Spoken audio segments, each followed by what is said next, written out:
600 000 morts par an dues au paludisme partout dans le monde. Si cette maladie diminue en Guyane avec une baisse constante du nombre de cas depuis 2018, à l'échelle mondiale, en revanche, cette maladie mortelle continue de gagner du terrain. Une maladie des pauvres, ont d'ailleurs déclaré hier des scientifiques et des responsables associatifs à l'occasion de la journée mondiale de lutte contre le paludisme. La Guyane, et pendant longtemps, a été le seul département français où existait une transmission du paludisme. Je parle au passé parce que la transmission est en nette baisse depuis ces dernières années, mais n'a pas encore totalement disparu. Pour en parler, nous sommes ce matin avec le docteur Lise Musset. Bonjour. Bonjour. Merci beaucoup d'avoir accepté notre invitation, Lise Musset. Vous êtes la responsable du laboratoire de parasitologie à l'Institut Pasteur de la Guyane. Vous étudiez depuis une quinzaine d'années l'évolution et les mécanismes de résistance aux antipaludiques, les médicaments qui sont utilisés dans la prévention et dans le traitement du paludisme. On va déjà commencer par faire un point, Lise Musset, sur la situation actuelle. Au mois de février, la directrice de l'ARS, Clara Debord, avait déclaré que c'était le début de la fin pour le paludisme en Guyane. C'est une quasi-certitude qu'on est en train, on va dire, d'assister à la fin de la maladie sur le territoire, ou bien il y a encore un risque finalement qu'elle reparte à la hausse dans les années qui viennent? Ce qui est sûr, c'est que depuis plusieurs années, effectivement, le nombre de cas diminue largement. Pour atteindre un tout petit peu plus de 100 c'est l'année dernière et cette année. Quand on sait qu'on est parti de plus de 3000, 4000 cas il y a plus de 10 ans, c'est sûr qu'on est certain que ça diminue. Maintenant, être certain qu'on va atteindre l'élimination, ça va dépendre aussi des moyens qu'il va y avoir de mis en œuvre et de l'innovation qui va pouvoir aussi être faite dans les différentes actions à faire sur le territoire. Mais en tout cas, c'est pas quelque chose de complètement utopique. Les moyens, ils ont vraiment été mis en œuvre depuis du coup une dizaine d'années, parce que c'est vrai, quand on regarde un petit peu l'évolution du nombre de cas diagnostiqués, les chiffres, ils ont été divisés parfois par 10 depuis ces dernières années. Alors, les moyens ont été mis en œuvre, oui, puisque c'est vrai qu'en Guyane, de façon stable et pérenne, on a quand même un accès au diagnostic et au traitement sur une grande majorité du territoire qui est plutôt bonne. Oui. Donc, on a eu maintenant des tests de diagnostic dits rapides qui sont déployés dans les centres délocalisés de prévention et de soins, et on a aussi les nouvelles associations, les bithérapies à base de dérivés de l'artémisinine qui sont déployées depuis 2007-2008.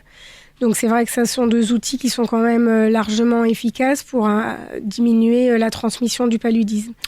Maintenant, si je peux me permettre, on a encore quelques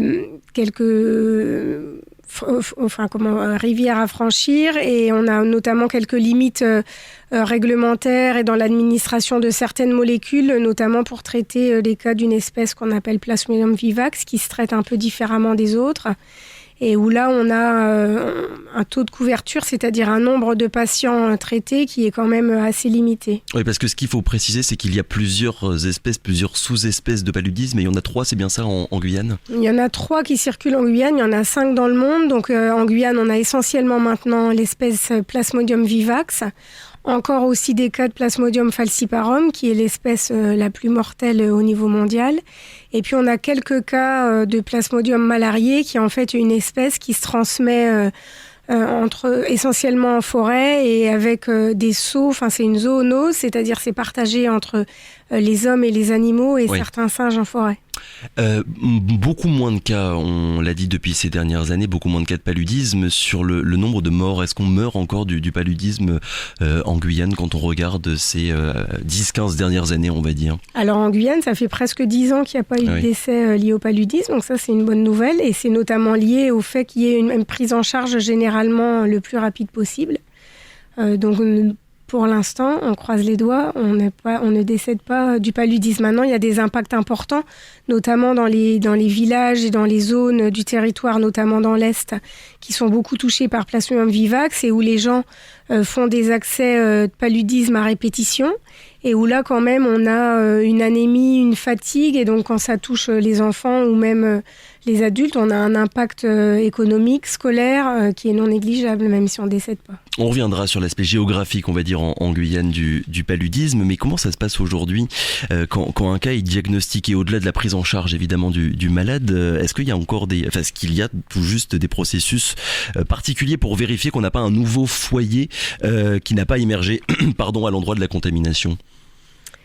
Alors en fait, les foyers sont caractérisés et suivis par une surveillance, ce qui se fait à l'échelle du territoire et même à l'échelle nationale, en lien avec Santé publique France, qui est localisée, dont les bureaux sont situés à l'ARS, et aussi en lien avec notre laboratoire, qui est Centre national de référence du paludisme. On va d'ailleurs en dire quelques mots sur ce label CNR de l'Institut Pasteur. Ça veut dire quoi exactement ? Eh bien, si vous voulez, c'est des désignations, c'est des laboratoires experts sur une maladie qui postulent et qui sont désignés pour des périodes de 5 ans, on appelle ça des mandatures, par Santé publique France pour surveiller une pathologie particulière. Donc nous sommes labellisés Centre national de référence pour le paludisme et plus particulièrement le laboratoire de parasitologie de l'Institut Pasteur de la Guyane pour les zones endémiques françaises, donc comme vous le rappeliez tout à l'heure, essentiellement la Guyane et un peu Mayotte, avec parfois quelques foyers qui se mettent en place depuis des importations des Comores. Et on ne peut pas exclure aussi, en tout cas, il y a les moustiques il y a les gens. Donc aux Antilles, il n'y a pas de transmission, mais le paludisme, c'est une lutte permanente. Centre du coup national de référence, et vous avez aussi une reconnaissance, on va dire, de la part de l'OMS, l'Organisation mondiale de la santé, sur ce cas précis du paludisme. Oui, c'est ça depuis 8 ans. Donc on est centre collaborateur de l'OMS. Donc c'est là encore des laboratoires qui sont désignés et choisis par l'Organisation mondiale de la santé pour l'expertise qu'ils déploient et pour les aider dans leur lutte contre les pathologies. Donc nous intervenons essentiellement, ce que vous disiez tout à l'heure, sur notre expertise au sujet des traitements et de la résistance aux traitements, mais également aussi dans le suivi de la pertinence, donc de l'intérêt de certaines méthodes de diagnostic ou la validation de nouvelles méthodes de diagnostic. Quand on regarde, Lise Musset, l'évolution du nombre de cas diagnostiqués en Guyane depuis plus de 10 ans, on se rend compte que la baisse est presque constante depuis 2009. Il y avait eu un léger rebond en 2017 et en 2018. À l'époque, la plupart des cas avaient été diagnostiqués sur l'Oyapock à Saint-Georges. À cause de la proximité avec le Brésil ou pas ? Non, faut pas voir ça comme ça. Après, c'est vrai que les pathologies, c'est des problématiques transfrontalières. Donc, c'est vrai que toujours, de façon un peu chauvine, on va dire, si quelque chose fonctionne, on dit c'est notre pays. Mais avant tout, il faut avoir une approche complètement transfrontalière et régionale, surtout quand on partage un environnement et des populations identiques. Alors ce rebond, il a probablement été lié à quelques impacts climatiques notamment, puisque ça a été un rebond qui a été commun, on va dire, à l'ensemble des pays d'Amérique du Sud et d'Amazonie cette année-là. D'accord. Et donc il est vrai que 50% des cas avaient été diagnostiqués cette année-là sur la commune de Saint-Georges de l'Oyapock.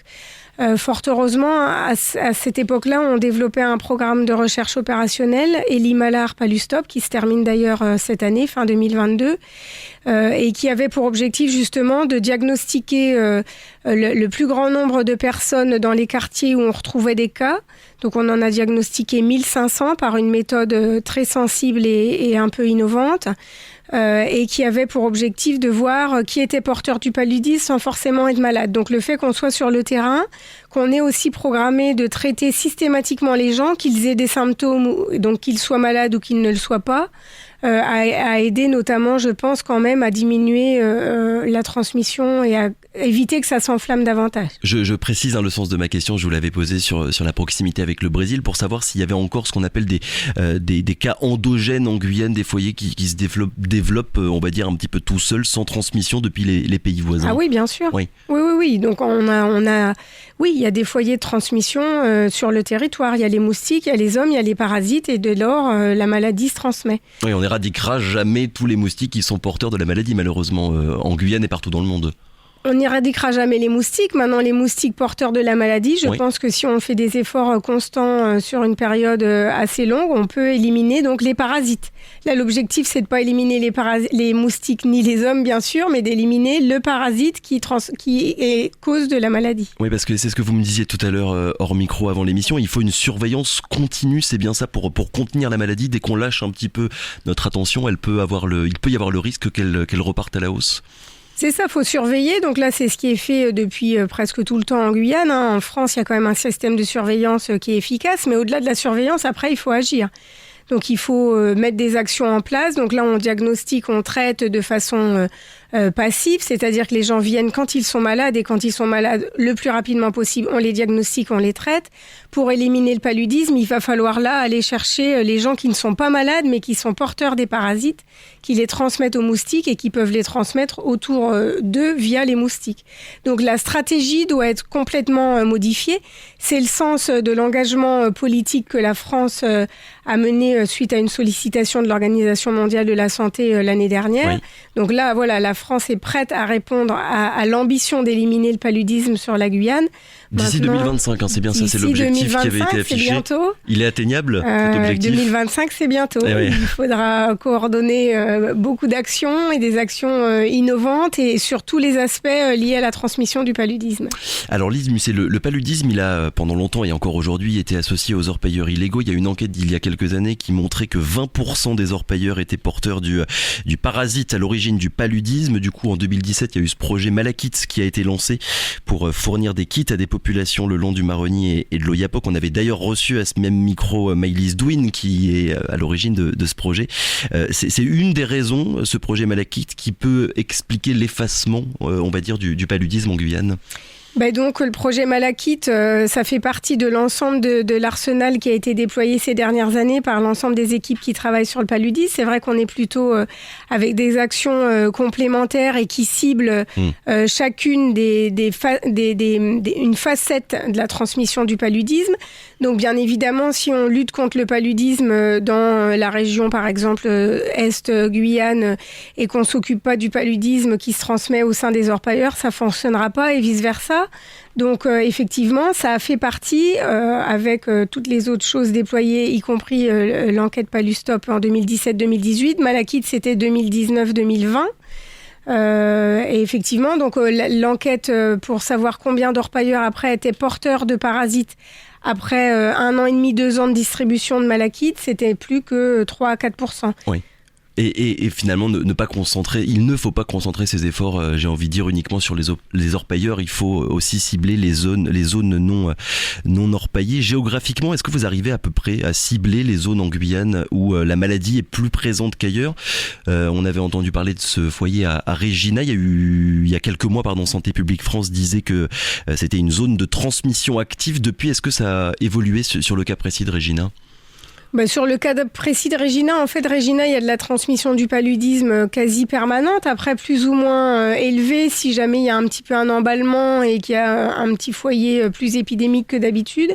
Mais effectivement, c'est le rôle de la surveillance que de pouvoir dire précisément où se trouvent les cas et aussi où les gens se sont déplacés, est-ce que les gens ont bougé ou n'ont pas bougé, et comme ça de savoir où est-ce qu'il faut cibler.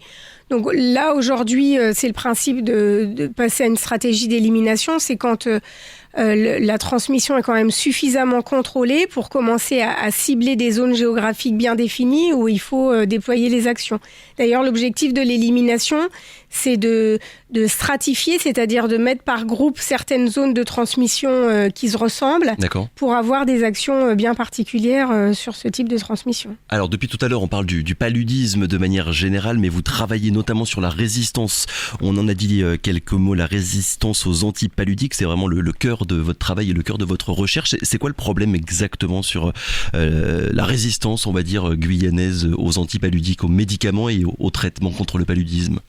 Le problème guyanais, il n'est pas vraiment différent de problèmes, on va dire, que rencontre la lutte contre les micro-organismes. Donc les micro-organismes, maintenant tout le monde est assez familier avec les virus, incluant par exemple le Covid-19, les bactéries qui donnent certaines infections, ou donc les parasites là qui sont responsables du paludisme. Donc ces micro-organismes, c'est donc des organismes qui sont microscopiques, que l'on ne voit pas, mais qui se multiplient rapidement et en grande quantité, et du coup cette multiplication rapide leur permet de s'adapter très rapidement à l'environnement dans lequel ils évoluent. C'est-à-dire que quand vous allez générer avoir une génération en 20-25 ans, c'est à peu près la moyenne qu'on donne pour les hommes, c'est-à-dire qu'on donne une descendance et des enfants, et on en donne 1, 2, 3 au mieux, un peu entre 5 et 10, mais pas beaucoup plus, en 20 à 25 ans. Un micro-organisme, en 2 jours, il crée 32 descendant. Donc on comprend que la multiplication va tellement vite que en fait la sélection naturelle s'adapte à ce qu'ils rencontrent. Donc dès lors où on met un nouveau médicament en place pour lutter contre eux, ils se multiplient tellement rapidement que dans tous les individus, tous les enfants entre guillemets générés par le parasite, il y en a un ou deux qui va s'adapter comme il faut à la nouvelle molécule et qui ne va plus y répondre. Donc là, on dit qu'on a sélectionné une résistance, c'est-à-dire que le médicament qu'on utilisait avant se met à ne plus fonctionner. Du coup, ça veut dire qu'il faut réactualiser en quelque sorte les médicaments qu'on utilise contre le paludisme ? En tout cas, il faut suivre de façon permanente le niveau de sensibilité, c'est-à-dire le niveau de résistance, pour savoir si ce qu'on utilise fonctionne toujours. Et de plus en plus, d'ailleurs, c'est ce que les gens aussi connaissent bien dans le cadre du VIH et du sida avec les trithérapies. De plus en plus, on combine plusieurs médicaments. Comme ça, on retarde la possibilité et la chance d'avoir un individu qui résiste aux deux molécules. C'est-à-dire que, donc là, pour le paludisme, on est sur des bithérapies. Oui. Et il y a des développements en Asie du Sud-Est pour tester des trithérapies, c'est-à-dire là encore 3 molécules. C'est ce qui est utilisé aussi dans la tuberculose. Donc l'approche pour lutter contre les micro-organismes et les anti-infectieux, en fait, est toujours la même. Et après, il y a beaucoup de nouveaux traitements qui apparaissent, on va dire, au fur et à mesure des ans contre le paludisme. Ben alors ça, c'est le travail de la recherche pour l'identification de nouvelles molécules. Nous, c'est pas ce qu'on mène au laboratoire, mais il y a d'autres laboratoires qui travaillent là-dessus. Donc bien évidemment, il y a assez régulièrement, mais pas non plus en quantité phénoménale, des nouvelles molécules qui apparaissent sur le marché. Pour le paludisme, il y en a quelques-unes qui sont en cours de développement, pas tant que ça. Et c'est vrai qu'on a une zone en Guyane de résistance importante. Et du coup, en Guyane et sur le plateau des Guyanes de façon plus générale. Et donc, nous avons, en collaboration avec le Guyana, avec lequel on travaille beaucoup, tout comme le Venezuela, on a démontré qu'il y avait déjà des résistances aux dérivés de l'artémisinine dans certaines zones du Guyana. La bonne nouvelle, c'est qu'elle ne s'étend pas et que pour l'instant, ça reste très localisé et que ça ne remet pas en question l'utilisation des molécules actuelles. On parle souvent, Lise Musset, de coopération internationale et de coopération régionale entre la Guyane et ses pays voisins sur la santé, mais sur un nombre énorme d'autres sujets. Sur le cas de la lutte contre le paludisme, cette coopération-là, elle est efficiente aujourd'hui entre la Guyane, le Suriname, le Guyana, le Brésil ? Ah oui, je pense pouvoir dire que c'est probablement une des thématiques un peu phares en termes de coopération. C'est vrai que ne serait-ce que par notre label de centre collaborateur OMS, forcément, on a un rayonnement international et régional immédiat. D'ailleurs, on va probablement apporter notre expertise pour d'autres régions et d'autres continents dans les mois qui viennent, mais aussi avec les programmes transfrontaliers qui sont menés. Il y a réellement quand même un travail conjoint. Je peux dire qu'on connaît vraiment bien les acteurs des programmes. Quand je dis de part et d'autre, c'est même pas que de part et d'autre, parce que de part et d'autre, il faut dire Brésil, Suriname, mais on va vraiment au-delà. Donc Brésil, Suriname, Guyana, Venezuela, voilà en gros le panel de pays avec lesquels on collabore, et nous avons aussi des actions pour suivre les résistances, jusque des collaborateurs en Colombie ou au Pérou, par exemple. On a beaucoup parlé, Lise Musset, là, depuis tout à l'heure, on a parlé des traitements contre le paludisme. Du côté des vaccins, on en est où ? L'an dernier, l'OMS, l'Organisation mondiale de la santé, avait donné son feu vert à un premier vaccin. Qu'est-ce que ça donne ? Quelles sont les premières pistes, les premiers résultats à ce propos-là ? Oui, donc là, c'est un vaccin qui s'appelle le RTSS ou Mosquirix, qui est commercialisé, en tout cas commercialisé, pas encore, mais en phase pilote avancée d'évaluation par GSK. Donc là, il a été déjà administré à près de 1 million de personnes, 3 millions de doses. Donc c'est un vaccin... tout le monde sait qu'il y a des années qu'on recherche un vaccin contre le paludisme, donc c'est pas un vaccin parfait, mais on est déjà content de ce qu'on a. Donc en fait, c'est un vaccin avec une protection transitoire qui n'est pas permanente, c'est-à-dire vous n'allez pas vous vacciner et pour toute la vie vous allez être protégé contre le paludisme, mais c'est un vaccin qui permet, en tout cas chez les enfants de moins de 6 ans, de donner une protection qui en tout cas permet de diminuer de près de 30% la mortalité, c'est-à-dire que chez les enfants qui sont vaccinés, si on compare avec d'autres enfants, mais à peu près avec les mêmes caractéristiques et le même âge qui ne sont pas vaccinés, il y a 30% de moins de morts. C'est-à-dire si on a 100 enfants, dans le groupe vacciné, on aura moins de morts que dans le groupe non vacciné. Alors, c'est peut-être pas la panacée, mais en tout cas, la mortalité liée au paludisme, elle se situe essentiellement en Afrique subsaharienne, chez les enfants de moins de 6 ans, justement. Donc, c'est quand même embêtant et compliqué. Et si on peut quand même réduire le nombre de morts, ça peut présenter un avantage. Bah oui, il y a et on terminera là-dessus, il y a cette statistique glaçante. Chaque minute, un enfant de moins de 5 ans meurt du paludisme dans le monde. J'en parlais en introduction, le paludisme, c'est considéré comme une maladie des pauvres. Il y a beaucoup d'associations qui expliquent que si cette maladie était aussi présente en Europe, en Amérique du Nord, qu'en Afrique notamment subsaharienne, les investissements dans la lutte contre le paludisme seraient bien plus importants qu'ils ne le sont actuellement. Vous êtes d'accord avec cette manière un petit peu de regarder les choses à l'échelle planétaire et pas sur le cas précis de la Guyane? À l'échelle planétaire, oui, malheureusement, ouais. C'est un peu comme ça que les choses fonctionnent. On le voit bien, quand le Covid-19 a touché les pays du Nord et occidentaux, il y a eu beaucoup plus de réponses. Mais bon, là, c'est quand même une note positive. Il y a eu quand même des actions, l'identification d'un vaccin et de l'espoir pour les jeunes vivant dans ces zones impaludées. De l'espoir. Merci beaucoup Lise Musset d'avoir été avec nous ce matin. Je le rappelle, responsable du laboratoire de parasitologie à l'Institut Pasteur de la Guyane. Merci encore, bonne journée à vous. Merci à vous. Radio Pays.